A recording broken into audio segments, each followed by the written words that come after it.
భారతదేశంలో మర్చిపోయిన భయంకరమైన విజ్ఞాన శాస్త్రం. విజ్ఞానం అనేది కాలంతో మారుతుంది, కాని కొన్ని శాస్త్రాలు కాలం వెనుకే మిగిలిపోతాయి. ఒకప్పుడు భారతదేశంలో అత్యంత శక్తివంతమైన ఆయుధాలు, అద్భుతమైన శాస్త్రీయ ఆవిష్కరణలు ఉండేవి. కాని వాటిని కొందరు కోల్పోయారు, మరికొందరు మర్చిపోయారు. అయితే ఆ రహస్య విజ్ఞానం నిజంగా ఏమైనా ఉన్నదా? భారత పురాణాలలో విజ్ఞానం. మన పురాణాల్లో బ్రహ్మాస్త్రం, వజ్రాయుధం, పాశుపతాస్త్రం లాంటి ఆయుధాల గురించి విన్నాం. ఇవి కేవలం కథలేనా, లేక నిజంగా శాస్త్రీయంగా సాధ్యమా? బ్రహ్మాస్త్రం ఇది న్యూక్లియర్ వెపన్ లాంటి శక్తిని కలిగి ఉందా?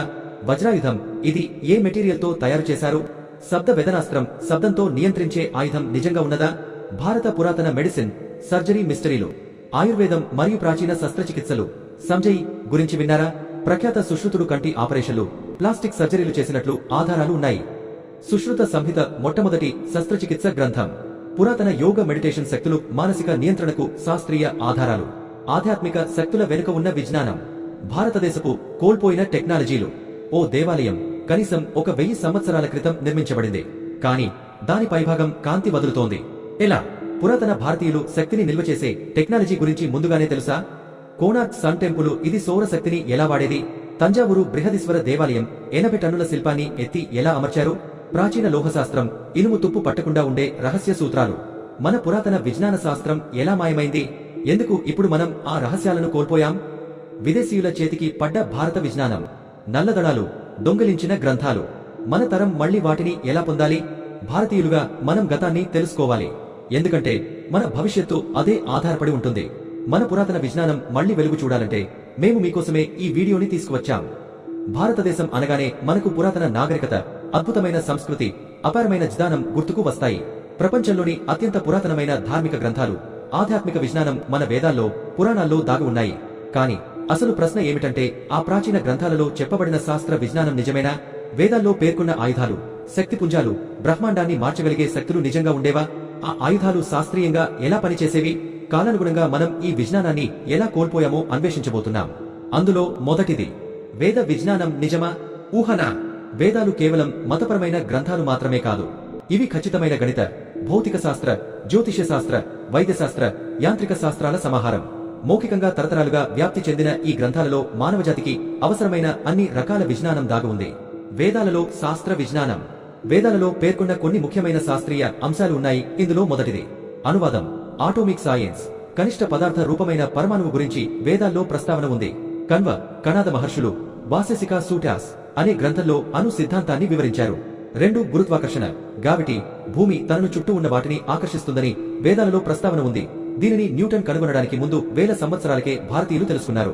3 శబ్దశక్తి ధ్వని తరంగాలు. వేద మంత్రాలను ఒక నిర్దిష్ట పదజాలంతో, శబ్ద తరంగాల ప్రకంపనల ద్వారా చెప్పడం వల్ల శరీరంపై, మనసుపై ప్రభావం చూపుతాయని చెప్పబడింది. వజ్రాయుధం అసలు రహస్యం ఏమిటి? వజ్రాయుధం అంటే ఏమిటి? వజ్రాయుధం అనేది దేవేంద్రుడి ఆయుధంగా పురాణాలలో పేర్కొనబడింది. ఇది శత్రువులను మింగివేసే అత్యంత శక్తివంతమైన ఆయుధంగా చెబుతారు. అయితే ఇది కేవలం పురాణగాథ, లేక నిజంగా ఉన్నదా? శాస్త్రీయంగా ఇది ఏ విధంగా ఉండొచ్చు? వజ్రాయుధాన్ని శాస్త్రీయంగా అర్థం చేసుకుంటే ఇది ప్లాస్మా వెపన్ లేదా హై ఎనర్జీ లైట్ వెపన్ అయి ఉండొచ్చని అంచనా. కొన్ని పురాణాలలో వజ్రాయుధం రాయబాణంలా వేగంగా ప్రయాణిస్తూ శత్రువును అణిచివేయగల శక్తిని కలిగి ఉంటుంది అని చెప్పబడింది. ఇది టెస్లా కోల్డ్ వంటి విద్యుత్ శక్తిని ఉపయోగించే ఆయుధమా? క్వాంటం ఫిజిక్స్ లో ఉండే ఎనర్జీ బీమ్ వెపన్ తో దీన్ని పోల్చవచ్చా? వజ్రాయుధం ఒక రకమైన ఎలక్ట్రోమాగ్నెటిక్ వెపన్ అయి ఉండవచ్చా?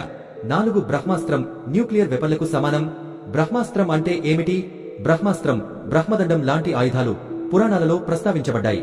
ఇది నిప్పు శిఖరాన్ని విడుదల చేసి లక్ష్యాన్ని పూర్తిగా నాశనం చేయగలిగే శక్తిని కలిగి ఉండేదని చెబుతారు. శాస్త్రీయ విశ్లేషణ చూస్తే బ్రహ్మాస్త్రం యొక్క ప్రదర్శన లక్ష్యాన్ని అణిచివేయడం. ఆ విపరీతమైన శక్తి వ్యాప్తి చూస్తే ఇది ఆధునిక న్యూక్లియర్ బాంబ్లా ఉంది. ఇది కేవలం న్యూక్లియర్ అణుబాంబ్ మాత్రమేనా, లేక మరేదైనా అధునాతన ఆయుధమా? పురాతన భారతీయులు అణుశక్తిని ఎలా ఉపయోగించగలిగారు? 5 సౌర శక్తి ఆధారిత ఆయుధాలు నిజమేనా? పురాతన శక్తి నిల్వ పద్ధతులు ఎలా ఉంటుంది? సౌరశక్తిని ఆయుధాలుగా ఉపయోగించడానికి పురాతన భారతీయులు ఒక ప్రత్యేకమైన సాంకేతికతను అభివృద్ధి చేశారా? కోనార్క్ సూర్య దేవాలయంలో ఉండే అద్భుతమైన నిర్మాణ శైలి, భాను సంబంధ శక్తిని ఉపయోగించే విధానం ఒక రహస్యాన్ని వెల్లడిస్తుందా? ఆర్చిమిడీస్, ఆర్కిమిడ్స్ తన సౌరశక్తి బండ్లను ఉపయోగించి ఓడలను దహనం చేసినట్లు చెప్పబడింది. అయితే మన పురాణాల్లో కూడా ఇలాంటి ప్రస్తావనలు ఉన్నాయా? మహాభారతంలో చెప్పబడిన ఆగ్నేయాస్త్రం నిజంగా సౌరశక్తిని ఉపయోగించే ఆయుధమా? 6 పురాతన భారతదేశ విజ్ఞానం మాయమైన తీరును తెలుసుకోవాలి. ప్రాచీన భారతదేశం ఒకప్పుడు ప్రపంచానికి విజ్ఞాన భాండాగారంగా నిలిచింది. కానీ మనం ఆ విజ్ఞానం ఎలా కోల్పోయాం? విదేశీయుల ఆధిపత్యం కారణంగా భారతీయ విజ్ఞానం వినాశనమైందా? బ్రిటిష్ పాలకులు మన సంపదను మాత్రమే కాదు, మన విజ్ఞానాన్ని కూడా దోచుకుపోయారా? మన తరం ఇప్పుడు ఈ విజ్ఞానాన్ని తిరిగి పొందాలంటే ఏం చేయాలి?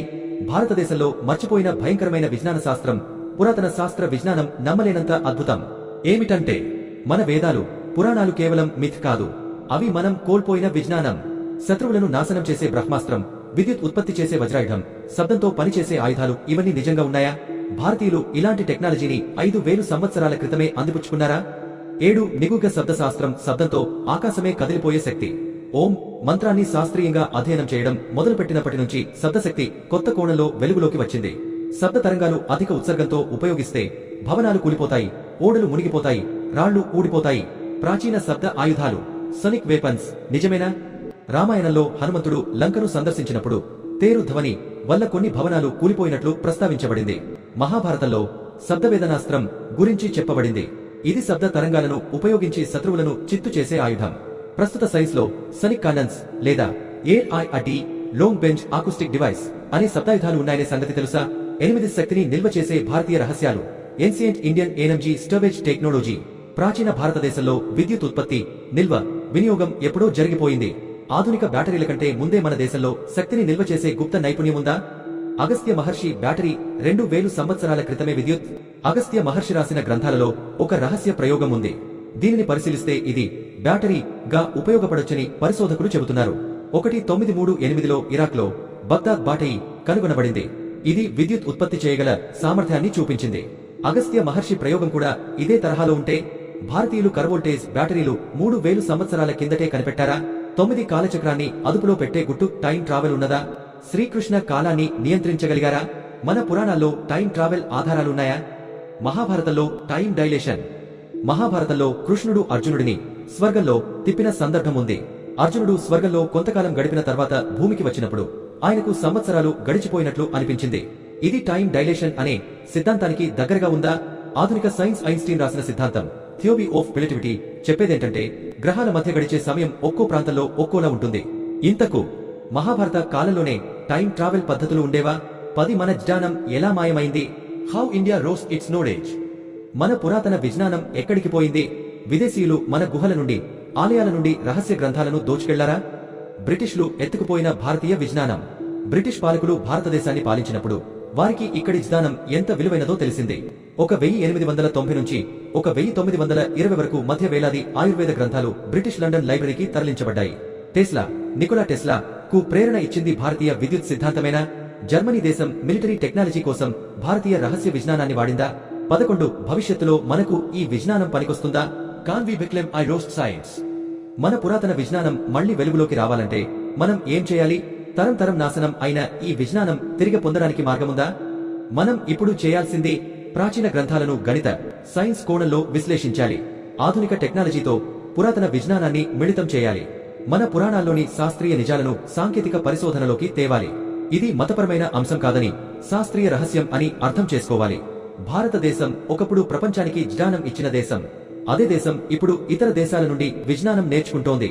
మనం మళ్లీ మన రహస్య విజ్ఞానాన్ని వెలికితీయగలమా? మీ అభిప్రాయాలను కామెంట్లో చెప్పండి. ఈ వీడియోని షేర్ చేయండి. మన భారతీయ విజ్ఞానం మళ్లీ వెలుగులోకి రావాలి. Subscribe now. ఇలాంటి మరిన్ని రహస్య విజ్ఞాన వీడియోల కోసం స్టే ట్యూన్డ్.